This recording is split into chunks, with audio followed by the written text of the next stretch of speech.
Halo Sobat Pintar, sebelum masuk episode kali ini, Kak Febri mau memberitahu kalau Aku Pintar lagi ngadain kompetisi video kreatif #Guruku Gak Kalah Seru dalam rangka memperingati Hari Guru. Ada hadiah menarik yang bakal menunggu kalian loh Sobat Pintar. Caranya gampang banget, Sobat cukup perlu bikin video pendek tentang apresiasi Sobat ke para Bapak Ibu Guru yang telah berjuang segenap jiwa dan raga untuk pendidikan Indonesia, yang diunggah melalui TikTok atau Reels dengan mencantumkan hashtag Guru Seru versiku. Kompetisi ini berlangsung dari tanggal 1 sampai tanggal 25 November 2021 dan pemenang akan diumumkan pada tanggal 27 November 2021. Jangan sampai ketinggalan ya Sobat Pintar.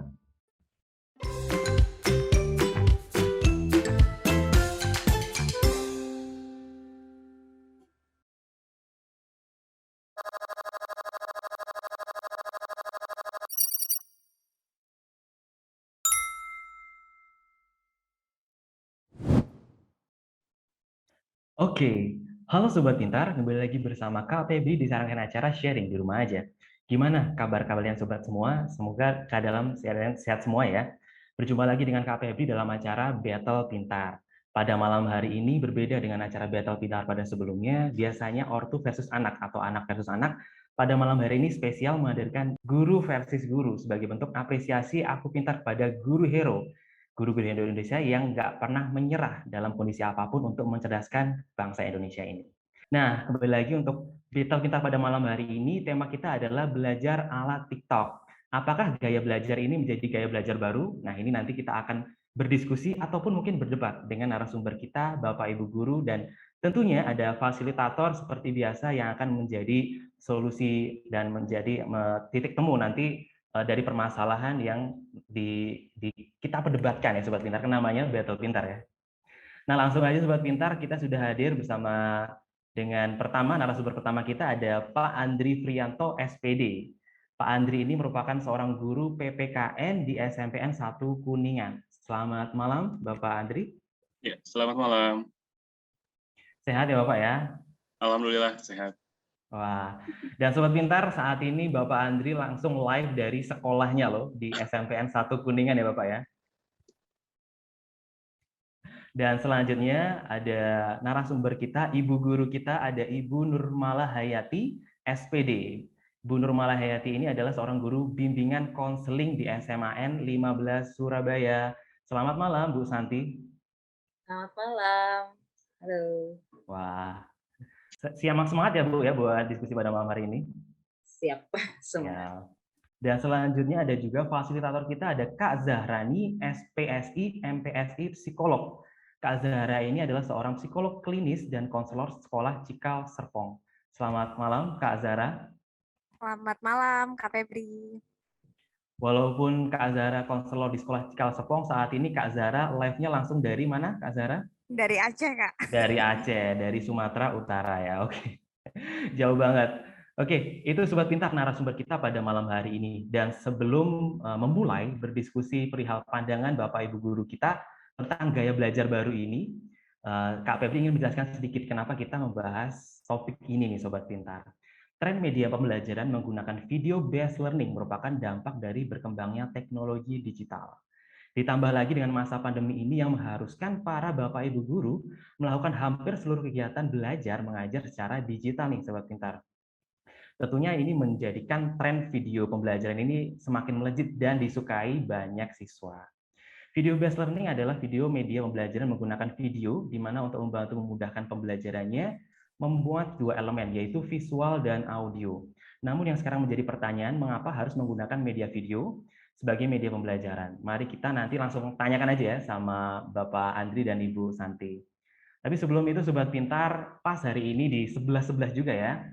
Jadi hari ini kita juga meluncurkan nih fitur baru untuk membantu belajar dari Sobat Pintar yang bernama Komunitas Pintar. Pada fitur ini menjadi bantuan untuk Sobat Pintar untuk menyediakan materi pembelajaran dalam bentuk video sehingga dapat membantu Sobat Pintar biar nggak bosen nih belajar dengan materi yang seperti biasanya. Singkatnya dalam fitur Komunitas Pintar ini Sobat Pintar dapat memilih channel-channel yang banyak sekali nanti bisa kalian subscribe dan for free bisa kalian nikmati kapan aja dan di mana aja. Oke, langsung kembali sama narasumber kita yang sudah hadir nih dan siap berdiskusi. Bu Santi, Pak Andri, siap? Siap. Nah, di sini saya ingin tahu sih Bu Santi dan Pak Andri bagaimana pandangan Bapak dan Ibu perihal video pembelajaran atau video based learning ini. Apakah model pembelajaran ini yang dibutuhkan baik oleh guru maupun oleh siswa atau justru sebaliknya? Ya, sebelumnya saya mau mengawali pendapat saya dengan mengutip satu quotes ya dari Ali bin Abi Thalib bahwa didiklah anak-anakmu sesuai dengan zamannya karena mereka hidup bukan di zamanmu. Ya, seperti kita ketahui bahwa anak-anak didik kita, anak kita, peserta didik kita adalah produk native digital generation, generasi yang sejak lahir bahkan sejak dalam kandungan sudah akrab dengan teknologi digital. Dan di era ini tentunya bukan lagi informasi yang menjadi sesuatu hal yang mahal atau berharga, karena sangat mudah untuk diakses, didapatkan, tapi yang paling berharga dan diperebutkan adalah perhatian. Betapa perhatian murid-murid kita sekarang harus diperjuangkan, harus diupayakan oleh para orang tua dan pendidik ketika kita ingin menyampaikan sesuatu atau menanamkan nilai-nilai tertentu kepada anak-anak kita atau peserta didik kita. Ya, seperti kita ketahui di era ini juga anak-anak kita akan menghadapi tantangan zaman yang tidak sederhana. Mereka tidak lagi sekedar menghadapi persaingan dengan sesama generasinya atau sesama manusia, tapi juga berhadapan dengan dengan produk-produk buatan manusia seperti teknologi, sistem mesin, robot maupun kecerdasan buatan yang untuk mereka bukan hanya memiliki pengetahuan saja, tapi juga dituntut untuk memiliki keterampilan memecahkan masalah, kreativitas dan sebagainya. Dan hal itu juga tentunya bukan hanya sekedar diajarkan, tetapi juga perlu dicontohkan ya.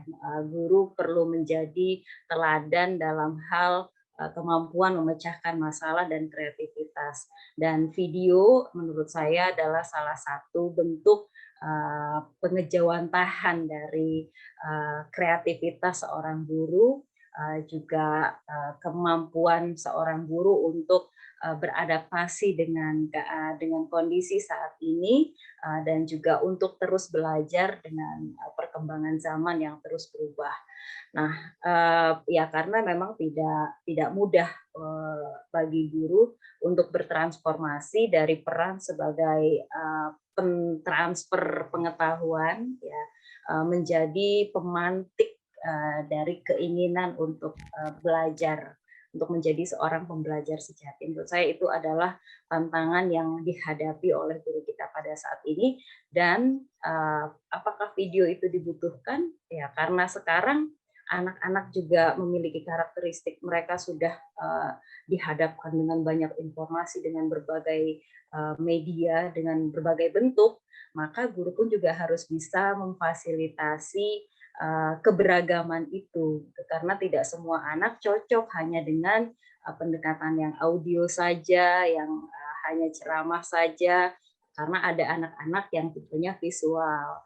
Kita juga nggak bisa hanya memberikan video tunggal, ya video saja, ya karena mungkin ada anak-anak yang memiliki gaya belajarnya senang dengan gerak. Jadi video menurut saya dibutuhkan, tetapi bukan hanya menjadi satu-satunya media pembelajaran atau cara belajar yang disediakan oleh seorang guru kepada muridnya. Jadi guru memang butuh untuk menggunakan atau memproduksi atau memanfaatkan kreativitasnya untuk dalam pembelajaran, salah satunya dengan media video, tetapi bukan satu-satunya cara untuk memfasilitasi pembelajaran kepada peserta didik di zaman ini. Itu menurut saya, Mas Febri. Wah, terima kasih Bu Santi. Kalau dari Bu Santi, video pembelajaran ini menjadi salah satu pelengkap seperti itu. Nah, untuk saat ini, Bu Santi, kalau menurut Bu Santi, kalau zaman dulu kan dia belajar ya di papan tulisnya, di proyektornya seperti itu. Berarti apakah saat ini video pembelajaran menjadi suatu kebutuhan, Ibu? Salah satu kebutuhan lebih tepatnya. Ya, bisa jadi. Bisa jadi ya, karena di video pembelajaran itu bisa memfasilitasi keberagaman peserta didik kita, salah satunya. Wah, terima kasih Bu Santi. Dan buat sobat pintar yang kalian mungkin punya pandangan tentang cara belajar kalian, gaya belajar yang kalian sukai, silahkan chat di kolom komentar ya. Nanti coba Kak Febri ceritakan mungkin kepada Bapak Ibu guru, siapa tahu nanti bisa menjelaskan dari versi mereka. Terima kasih Bu Santi. Oke, gantian nih ke Pak Andri. Bisa mungkin dibantu menjelaskan Bapak dari versi Bapak pro atau kontra nih Bapak dengan video pembelajaran. Terima kasih atas waktunya Mas Febri terkait dengan pertanyaan apakah model pembelajaran ini memang dibutuhkan oleh guru dan siswa atau justru sebaliknya gitu ya. Saya rasa permasalahannya bukan pada dibutuhkan atau tidaknya.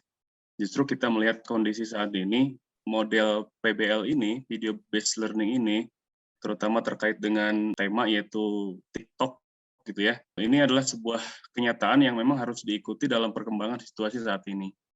Kita dihadapkan pada situasi pandemi, di awal-awal pandemi belajar jarak jauh itu bagaimana bingung gitu ya, bagaimana menyampaikan materi secara efektif kepada murid-murid kita, sementara tidak semua guru siap dengan kondisi perkembangan teknologi pada saat ini.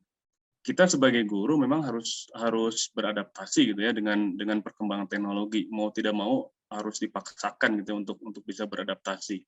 Tadi sepakat dengan yang disampaikan oleh Ibu Santi, beradaptasi itu diantaranya dengan kodrat alam dan kodrat zaman gitu ya. Nah, saya kalau Bu Santi mengutipnya dari Ali bin Abi Thalib gitu ya Bu ya, saya teringat dengan filosofi Ki Hajar Dewantara. Jadi bahwa anak itu dianugerahi kodrat alam dan kodrat zaman. Jadi siswa dianugerahi kodrat alam itu potensi alam, siswa sebagai pribadi yang unik dengan berbagai potensi yang dimilikinya. Nah, ini mungkin salah satunya adalah siswa atau murid dalam mengharapkan gaya belajar seperti apa yang diinginkan. Ya, jadi mengharapkan gaya belajar seperti apa yang diinginkan, salah satunya ya bisa saja tadi berupa model video based learning yang di dalamnya terkandung unsur audio visual. Lalu siswa juga tadi dianugerahi dengan kodrat zaman, di mana siswa memiliki kemampuan untuk mengikuti perkembangan zaman, dalam hal ini adalah mengikuti perkembangan teknologi saat ini. Kita di SMP saja dengan berbagai sarana terutama HP gitu ya yang di dalamnya banyak sekali media sosial, salah satunya TikTok gitu ya, medsos dengan muatan video gitu ya dan audionya itu dimanfaatkan oleh siswa untuk hiburan. Saya di SMP iseng-iseng melakukan sebuah survei gitu ya, sebuah survei kepada anak-anak terkait dengan TikTok sebagai gaya belajar baru dengan menggunakan video sebagai video pembelajaran gitu ya. Memang mereka menggunakan TikTok itu 100% sebagai hiburan saja.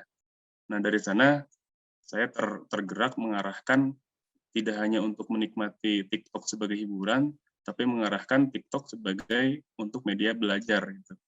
Nah, terkait dengan pertanyaan di awal dibutuhkan atau guru atau sebaliknya, tapi ini memang menjadi suatu tantangan tersendiri untuk dimanfaatkan di dalam situasi pandemi seperti saat ini. Wah, terima kasih Pak Andri. Jadi memang ini bisa jadi suatu keharusan ya untuk dari sisi pengajar pun juga perlu beradaptasi karena dari sisi anak perkembangannya sudah ke sana. Mereka lebih suka konten-konten video seperti di TikTok atau di Reels di Instagram seperti itu. Tinggal bagaimana sebagai guru, sebagai orang tua mendampinginya dan justru bisa meng-guide biar belajarnya lebih optimal dengan metode yang kekinian tersebut. Nah, mungkin aku langsung aja sih tanya sama psikolog kita nih, Kak Zahrani nih. Kalau dari Bapak Ibu guru kita nih pada malam hari ini setuju nih Kak, dua-duanya pro sama video based learning ini. Tentunya dengan beberapa catatan yang menjadi, kalau dari Ibu Santi tentunya ini bukan satu-satunya ya, nanti pasti dari Ibu Santi punya alasan yang lain.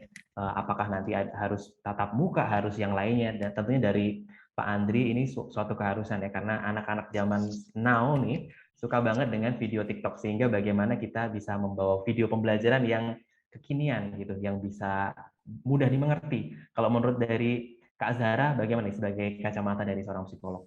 Oke, terima kasih Kak Febri. Jadi tadi menarik sekali ya mendengar pendapat dari Bu Santi dan juga Pak Andri. Nah, kalau video based learning ini sendiri sebenarnya bisa jadi sebagaimana yang tadi disampaikan oleh Pak Andri dan Bu Santi, sebenarnya ini bisa menjadi sebuah tools yang berguna gitu ya untuk media belajar, apalagi memang dalam kondisi saat ini kita di kondisi pandemi gitu. Jadi memang video based learning ini bisa jadi salah satu tools yang berguna sebagai salah satu variasi media belajar untuk siswa.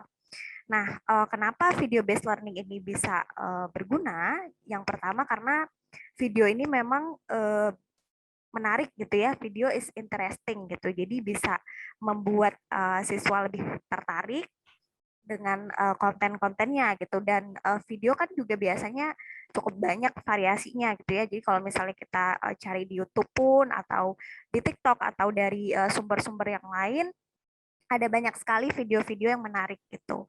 Jadi yang pertama, video menarik itu bisa membuat siswa tertarik, atensinya gitu, sehingga bisa meningkatkan motivasinya juga. Kemudian yang kedua, ternyata video based learning ini bisa membantu otak kita untuk mengkristalisasi informasi nih, Kak Febri. Jadi selain menarik, video ternyata membantu kita untuk mengingat informasi. Jadi studi menunjukkan bahwa ketika siswa menonton video, ternyata ini membantu siswa untuk mengingat informasi dengan lebih detail dibandingkan ketika siswa hanya membaca saja gitu ya. Karena kenapa? Karena ketika kita lihat video itu melibatkan multiple sense-nya kita atau multiple sensory gitu ya, nggak hanya audio tapi juga ada visualnya juga gitu. Nah, sehingga ini membantu kita untuk membentuk koneksi mental yang lebih kuat, mental connection yang lebih kuat, sehingga kita juga jadinya informasi yang kita lihat itu bisa lebih mudah tersimpan ke long term memorinya kita gitu. Jadi itu memang menjadi kekuatannya video gitu ya. Saya mengutip sebuah studi juga atau sebuah survei yang dilakukan oleh elearningindustry.com bahwa ternyata siswa yang belajar melalui teks itu biasanya proses penyerapan informasinya hanya 10%. Sedangkan kalau belajar dari audiovisual konten atau bentuk video itu ternyata penyerapan informasinya sampai dengan 95% gitu. Wow. Jadi memang Tinggi sekali ya. tinggi sekali Kak Febri. 95%. Iya benar. Jadi memang dalam hal ini video bisa cukup useful gitu ya untuk membantu siswa. Apalagi kalau terkait dengan topik kita, salah satunya TikTok gitu ya. Kalau kita lihat TikTok ini kan menjadi salah satu sosial media yang sangat populer, gitu ya, yang sangat populer di kalangan remaja saat ini gitu. Jadi popularity ini juga bisa membantu siswa sih karena ini jadinya lebih dekat dengan mereka sering pakai itu, sehingga ini juga bisa membantu siswa karena popularitasnya tadi. Jadi memang kalau kita bicara tentang video based learning ini, kalau dari yang saya lihat sih ini cukup sangat useful sekali gitu ya. Wah, terima kasih Kak Zahra sudah membantu untuk melengkapi pemaparan dari Ibu Santi dan Pak Andri. Oke, nah kalau kita sudah tahu bahwasanya video based learning atau video pendek yang istilahnya ini ya, yang menarik ya untuk anak-anak ini penting untuk suatu metode pembelajaran yang baru. Nah, kalau dari Ibu Santi dan Bapak Andri sendiri, apakah sebenarnya kalau pentingnya penting, butuhnya butuh, tapi apakah itu menjadi pembelajaran yang efektif? Kalau menurut Pak Andri dan Bu Santi bagaimana? Dan ini atau justru ini malah memberatkan dari sisi guru ya, karena Bapak Ibu guru yang dulunya yang materinya di papan tulis atau di proyektor atau di LCD-nya sekarang perlu bikin konten, entah itu dengan tatap muka atau mungkin kayak ini kan cukup banyak ya Bu ya, nulis-nulis di papan seperti itu. Itu menurut bagaimana kalau dari Bapak Andri dulu deh ini, ganti-ganti. Apakah efektif atau tidaknya, disinilah refleksi gitu ya. Kita Betul. melakukan refleksi ya. Karena di awal pun kita coba menerapkan model video pembelajaran video based learning gitu ya. Ini tentu dari proses refleksi dulu sehingga kita menggunakan sarana video untuk media belajar. Nah, kemudian setelah menggunakan video based learning pun, misalkan salah satunya adalah TikTok, saya pun melakukan refleksi lagi gitu ya. Salah satunya dengan survei di mana ternyata dari meskipun mereka siswa gitu ya, siswa senang dengan video TikTok untuk hiburan, ternyata kalau digunakan untuk media belajar, mereka terutama dari sisi kemanfaatan gitu ya, apakah membantu atau tidak dalam memahami materi belajar, dari siswa yang mengikuti survei itu hanya 23% yang merasa sangat terbantu gitu ya dengan media TikTok, yang 64%-nya sedikit ya, jadi sedikit membantu, dan sisanya yang 13% itu sama sekali tidak membantu. Jadi memang beragam gitu ya persepsi dari siswa sendiri melihat keefektifan atau tidaknya dengan video based learning, khususnya dengan menggunakan TikTok. Kemudian dari hasil survei itu juga saya bandingkan dengan hasil evaluasi harian gitu ya, penilaian harian, ternyata memang tidak sepenuhnya memuaskan sih penilaian harian yang diperoleh gitu ya, sehingga kita perlu lagi mengulang dengan remedial gitu ya. Nah, kemudian dari sana mungkin kita bisa menilai video based learning ini efektif atau tidaknya. Kemudian untuk guru sendiri gitu ya, apakah justru memberatkan atau tidak gitu ya dari sisi guru untuk membuat media pembelajaran? Saya rasa dari sudut pandang guru justru ini menjadi tantangan gitu ya untuk kita maju. Sebetulnya bukan dianggap sebagai sesuatu hal yang memberatkan.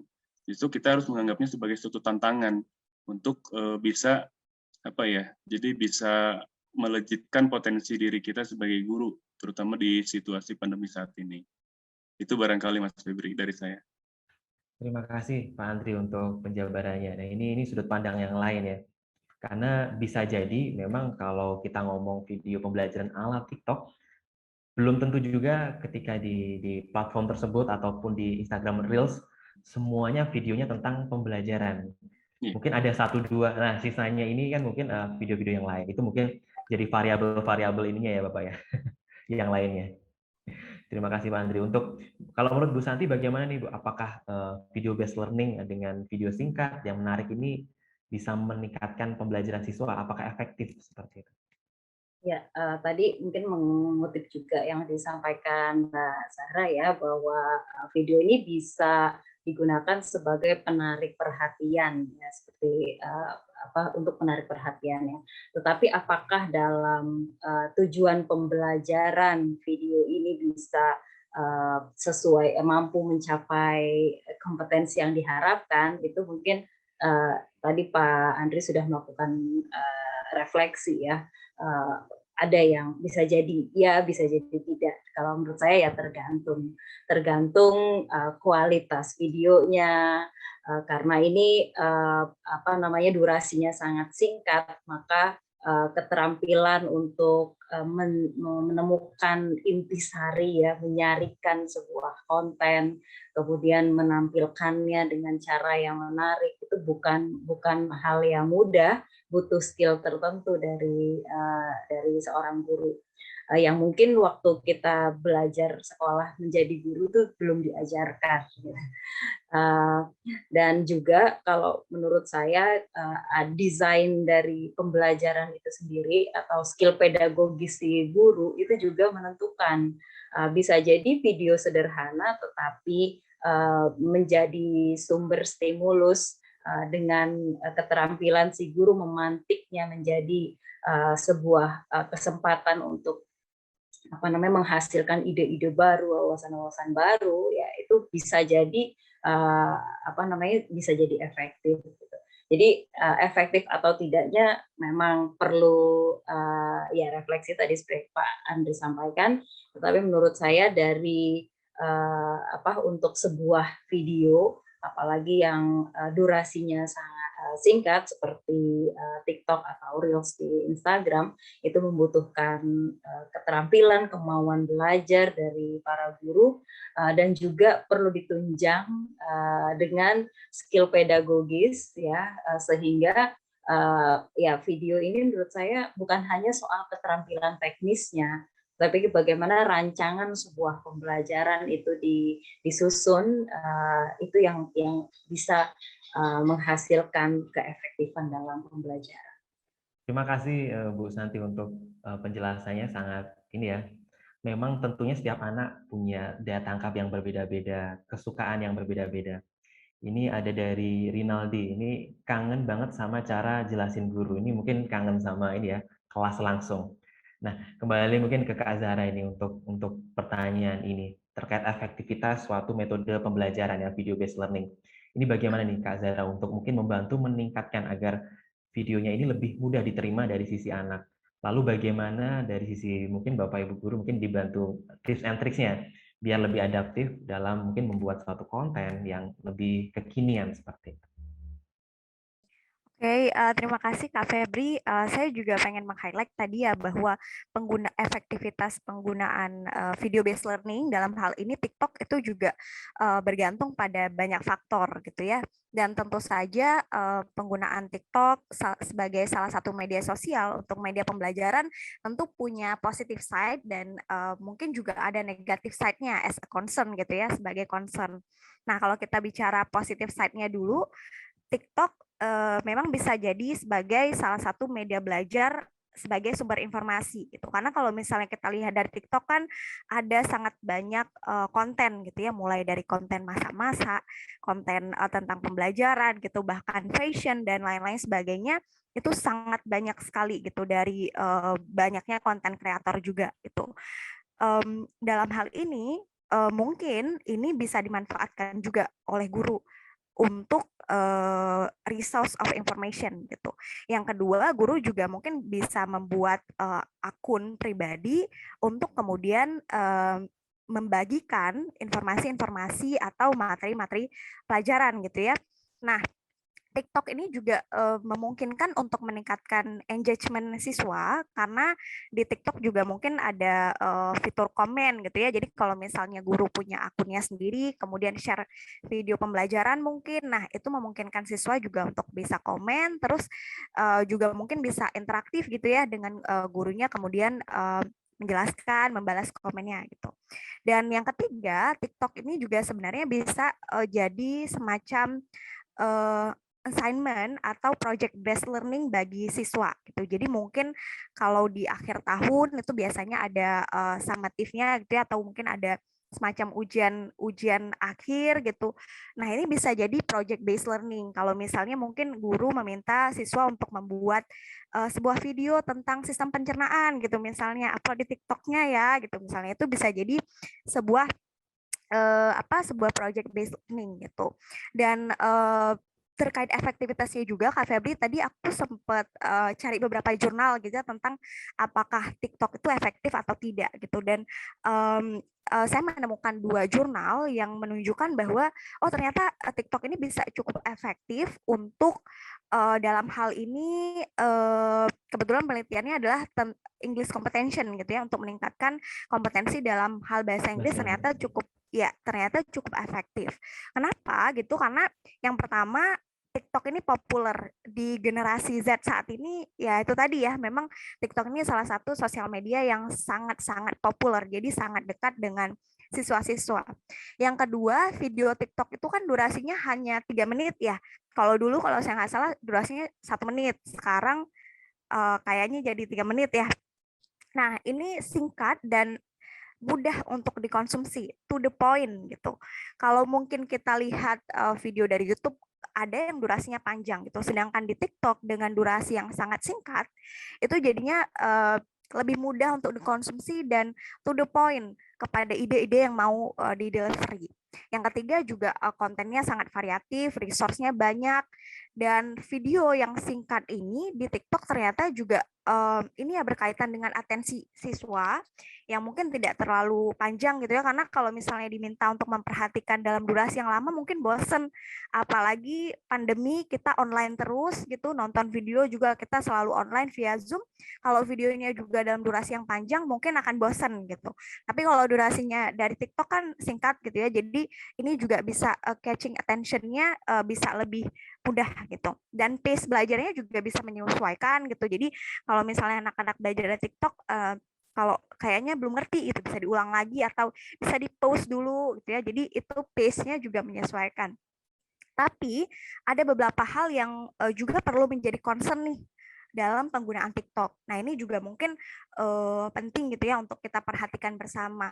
Yang pertama distraksi. Nah, ini juga mungkin tadi udah sempat disampaikan oleh Pak Andri dan Bu Santi bahwa di TikTok itu sangat banyak distraksi gitu ya. Banyak konten yang variatif, nggak hanya konten pembelajaran atau konten akademik, tapi mungkin ada konten-konten yang bahkan bisa jadi konten yang sifatnya negatif gitu.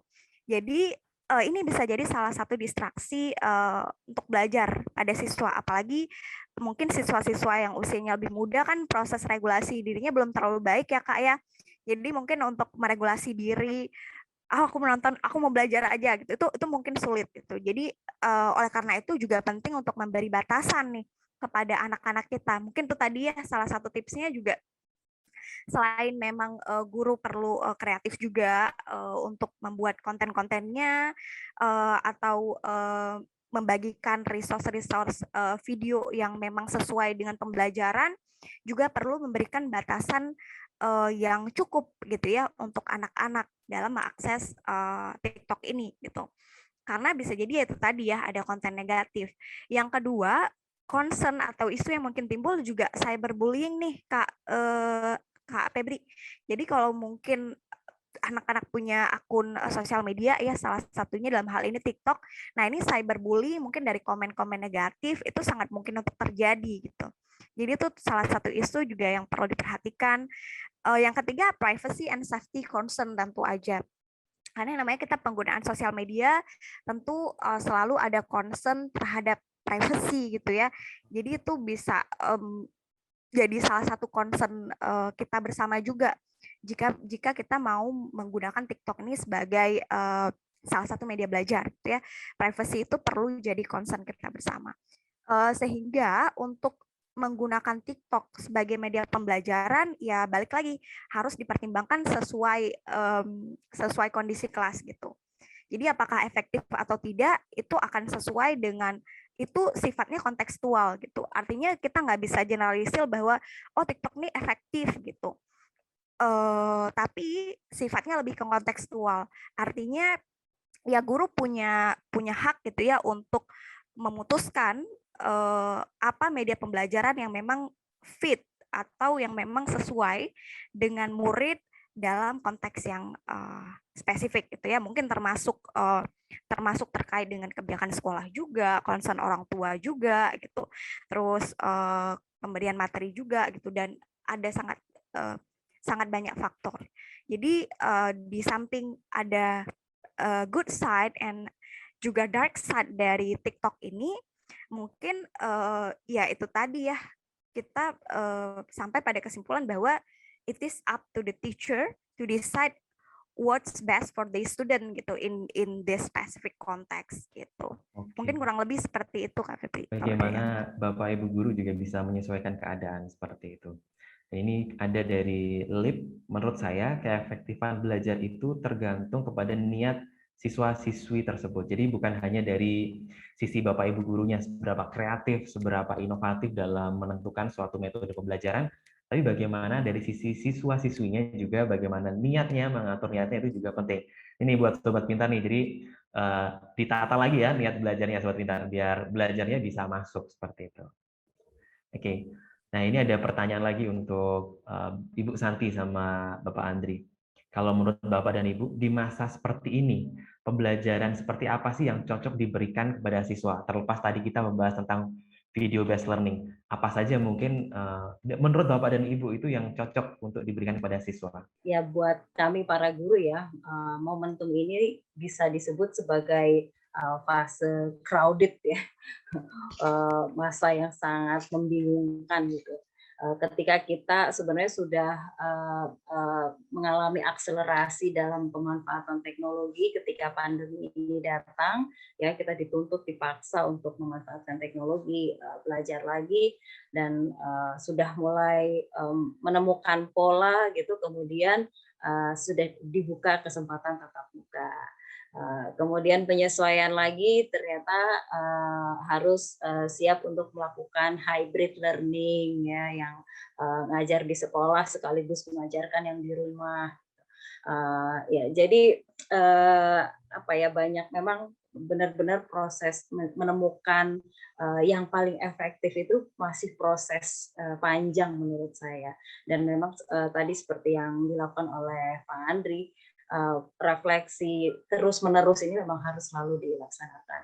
Tapi buat saya yang selama ini menjadi concern saya adalah dalam memberikan pembelajaran yang kita anggap apa ya, bisa efektif dibandingkan yang lain adalah pembelajaran yang melibatkan peserta didik kita, dan tentunya tidak mudah untuk melibatkan ketika kita semua terbatas hanya di hadapan layar saja, sehingga guru juga dituntut untuk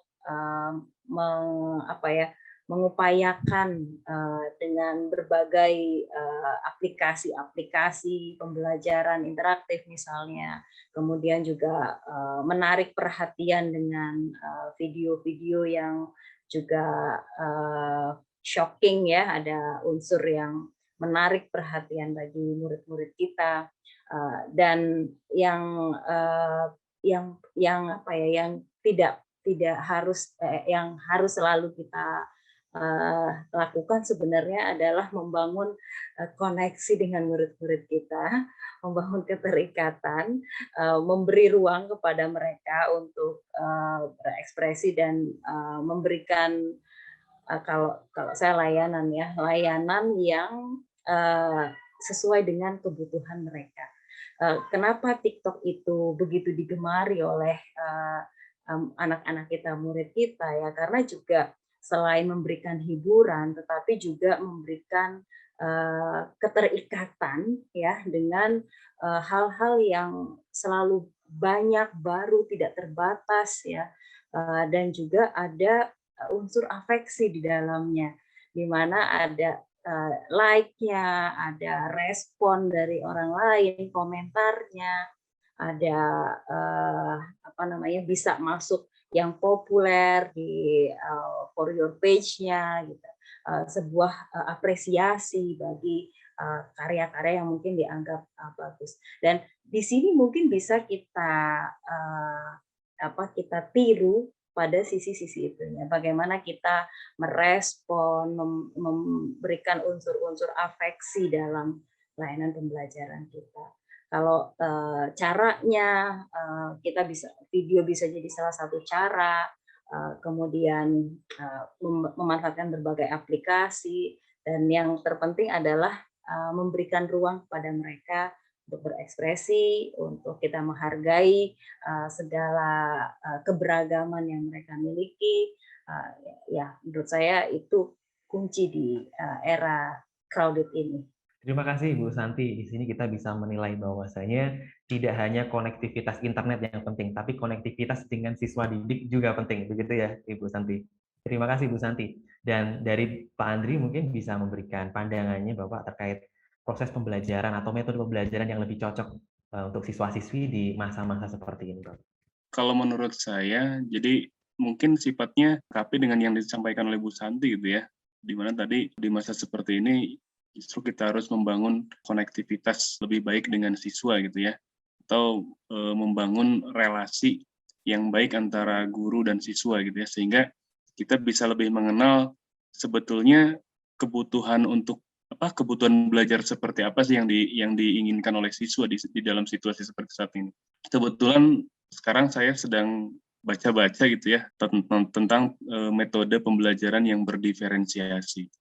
Itu metode itu yang saya pahami adalah bagaimana kita memberikan rasa keadilan yang merata gitu ya terhadap pemenuhan kebutuhan belajar siswa yang berbeda-beda dengan kebutuhan belajarnya. Jadi kita pahami tadi dikaitkan lagi dengan kodrat alam siswa gitu ya. Anak mempunyai potensi, mempunyai karakteristik yang berbeda-beda. Di sini dengan metode pembelajaran yang berdiferensiasi, kita berupaya untuk memenuhi gitu ya rasa keadilan dalam pemenuhan belajar yang diharapkan oleh peserta didik. Nah, tentu diawali dengan pemetaan terhadap kebutuhan belajar gitu ya, pemetaan terhadap kebutuhan belajar murid. Nah, bagaimana melakukan pemetaannya? Tadi seperti yang disampaikan oleh Bu Santi, membangun konektivitas yang baik antara guru dan siswa, dan kebetulan ini sangat terbantu juga secara pribadi saya dengan adanya aplikasi Aku Pintar Siswa gitu ya. Dengan aplikasi Aku Pintar Siswa itu kita terbantu terutama dalam hal pemenuhan gaya belajar yang dibutuhkan oleh siswa itu seperti apa. Dulu secara pribadi saya sebelum mengenal aplikasi Aku Pintar Siswa main tebak saja, udah pokoknya ceramah, pokoknya PowerPoint, pokoknya dengan video atau apa gitu ya. Ternyata setelah dikenalkan dengan aplikasi Aku Pintar Siswa, siswa itu mempunyai keanekaragaman kebutuhan belajar, ada yang audio visual, ada yang kinestetik, ada yang visual saja gitu ya. Nah, ini sangat-sangat terbantu. Nah, terus setelah kita mengetahui kebutuhan belajarnya itu seperti apa, nah ini bagaimana mengembangkan strategi gitu ya, strategi yang berdiferensiasi itu seperti apa untuk mencapai pemenuhan kebutuhan belajar. Nah, ini tentu bisa dikaitkan dengan bagaimana konten kita gitu ya, konten dalam mencapai pemahaman siswa terhadap sebuah materi yang dipelajari. Kemudian strategi proses dan strategi produk-produk di sini kan terkait dengan tugas-tugas. Dalam pemenuhan tugas-tugas pun kan bisa disesuaikan dengan minat siswa itu ke arah mana gitu ya. Apakah dengan membuat video tugasnya, apakah dengan membuat sosiodrama, dan lain sebagainya. Itu barangkali menurut saya, Mas. Terima kasih, Pak Andri. Diferensiasi pembelajaran. Setiap siswa punya metodenya sendiri-sendiri. Terima kasih. Ya. Kak Zahra, bisa dong dibantu untuk memberikan kesimpulan nih dari pertanyaan tadi. Metode pembelajaran yang cocok untuk siswa-siswi di versi yang sekarang. Oke, Kak Febri, sebenarnya kurang lebih saya setuju sekali dengan Ibu Santi dan Pak Andri gitu ya, kurang lebih memang itu beberapa teknik yang bisa kita gunakan untuk cara pembelajaran yang efektif gitu di masa pandemi ini. Nah, kalau berdasarkan pengalaman saya nih sebagai konselor di sekolah, saya melihat di masa pandemi ini memang sangat banyak sekali anak-anak yang jadinya demotivasi, gitu ya, menurunnya motivasi belajar, terus juga kebosanan ketika belajar gitu. Nah, sehingga mungkin yang pertama yaitu tadi kita sebagai guru juga perlu kreatif gitu ya dalam menyediakan media belajar yang menarik. Artinya kita bisa pakai banyak resource belajar ya mungkin tadi dengan video kah, dengan baca buku kah, atau dengan yang lain-lain gitu ya dengan memanfaatkan teknologi saat ini gitu. Jadi yang pertama media pembelajaran harus menarik dan bervariasi. Terus yang kedua juga tadi yang sempat disebutkan juga oleh Bu Santi bahwa sangat penting untuk meningkatkan keterlibatan siswa ya atau engagement siswa gitu. Karena apalagi di masa pandemi ini balik lagi mungkin kita merasa konektivitasnya pasti menurun atau kurang gitu. Jadi bondingnya pasti kurang. Oleh karena itu memang engagement siswa itu penting sekali gitu. Jadi bagaimana kita memberikan learning experience ataupun tugas-tugas yang membuat siswa merasa terlibat. Artinya mungkin salah satunya bisa digunakan yaitu tadi project based learning ya. Mungkin kalau untuk kalau di kelas kalau misalnya kita ada tugas-tugas ya usahakan tugasnya jangan hanya paper based pensil atau paper pencil test gitu, tapi juga mungkin project based learning yang memungkinkan anak-anak untuk eksplorasi dan eksperimen gitu, dan juga mungkin refleksi dari pengalamannya gitu. Terus kemudian yang ketiga itu tadi memberikan support emosional yang cukup ya. Sama juga seperti yang disebutkan Bu Santi dan Pak Andri tadi, bahwa anak-anak butuh bonding, butuh konektivitas. Jadi selain mungkin kita fokus ke akademisnya, kita juga perlu memberikan support emosional yang cukup untuk anak-anak gitu. Karena di masa pandemi ini anak-anak sangat rentan untuk mengalami stres nih, Kak Febri. Jadi aku menemukan di sekolah juga cukup banyak nih ternyata anak-anak yang mengalami learning stress. Jadi support emosional yang cukup dari guru itu juga penting ya. Terus kemudian yang keempat, ya tadi yang sempat di-mention Pak Andri, personalisasi gitu. Jadi mungkin kita perlu juga adanya personalisasi gitu dalam proses belajar. Artinya learning experience atau mungkin tugas-tugasnya perlu kita sesuaikan dengan kebutuhan siswa. Jadi tidak harus semua siswa itu sama, tapi mungkin kita perlu tahu lebih lanjut, kita perlu asesmen lebih lanjut, oh anak ini kebutuhannya apa, kemudian kita bisa sesuaikan gitu. Kalau aku boleh sharing, aku ingat dulu di sekolah itu ada anak yang memang sangat demotivasi sehingga sering sekali skip kelas online dan bahkan tidak mau datang sama sekali. Diingatkan pun tidak mau datang gitu. Waktu itu kita lakukan assessment apa yang anak ini sukai gitu. Nah ternyata memang anaknya sukanya menggambar gitu. Nah, sehingga waktu itu proses materi-materinya dan juga tugas-tugasnya memang lebih banyak kita arahkan kita sesuaikan dengan hobi anak itu gitu. Dalam waktu itu ya menggambar itu gitu. Jadi itu juga bisa meningkatkan motivasinya anak gitu. Terus kemudian yang kelima ya refleksi tadi itu penting juga supaya kita bisa tahu apakah yang kita berikan ke anak efektif atau anak belajar sesuatu dari pembelajaran. Terus yang terakhir yang tidak kalah penting menurut aku adalah kita perlu menyediakan ruang untuk sosialisasi gitu ya, untuk siswa bersosialisasi. Karena nggak bisa dipungkiri selama pandemi ini pasti sosialisasinya kita sangat terbatas gitu ya. Jadi mungkin kita ada semacam kelompok belajar kah, ada sesi ngobrol-ngobrol kah dengan siswa gitu ya. Jadi sehingga siswa juga merasa ya itu tadi ada proses sosialisasi. Jadi tidak hanya kebutuhan akademisnya, tapi kebutuhan sosialisasi dan emosionalnya juga tersupport. Menurut aku itu mungkin beberapa tips dan triks ya untuk cara pembelajaran di masa pandemi ini nih, Kak Febri. Wow, terima kasih Kak Zahra sudah sekali lagi melengkapi wawasan ya dari sudut pandang Bu Santi dan Pak Andri, dan ini cukup komprehensif buat Sobat Pintar maupun Bapak Ibu Guru Pintar di luar sana yang mendengarkan sesi Battle Pintar pada malam hari ini. Dan tadi kalau kita kembali tentang tema kita, tentang bagaimana gaya belajar ala TikTok ya, video singkat seperti itu, kita ketahui dari sudut pandang dari Bu Santi, Pak Andri, maupun Kak Zahra, memang itu penting ya, anak-anak zaman sekarang membutuhkan itu. Dari sisi Bapak Ibu Guru pun juga perlu beradaptasi untuk bagaimana bisa lebih dekat dengan sisinya anak, karena anak sudah mengarahnya ke arah sana.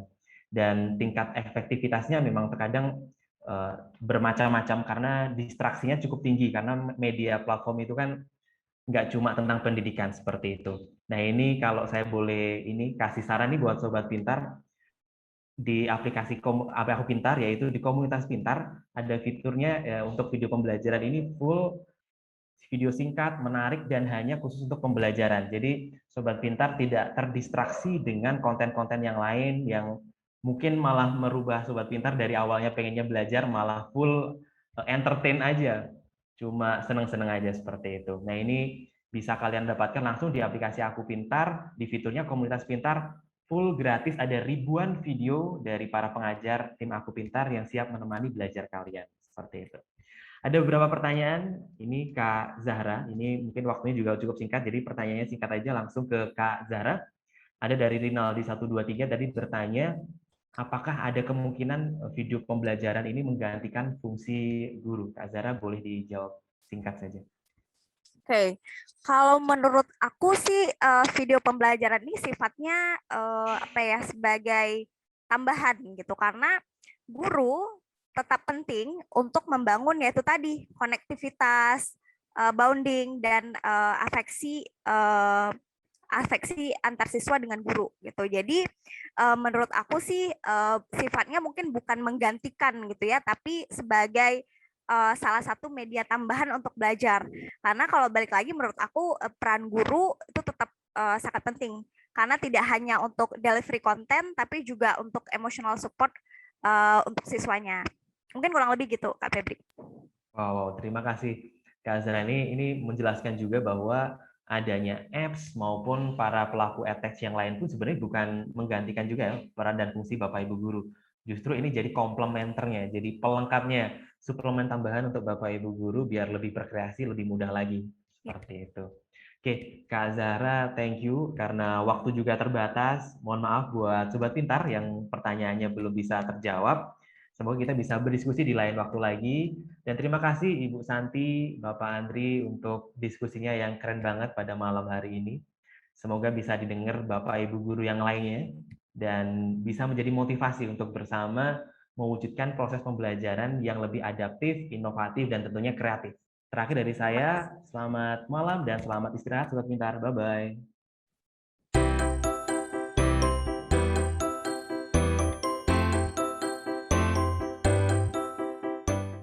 Belajar pintar bersama Aku Pintar. Download sekarang.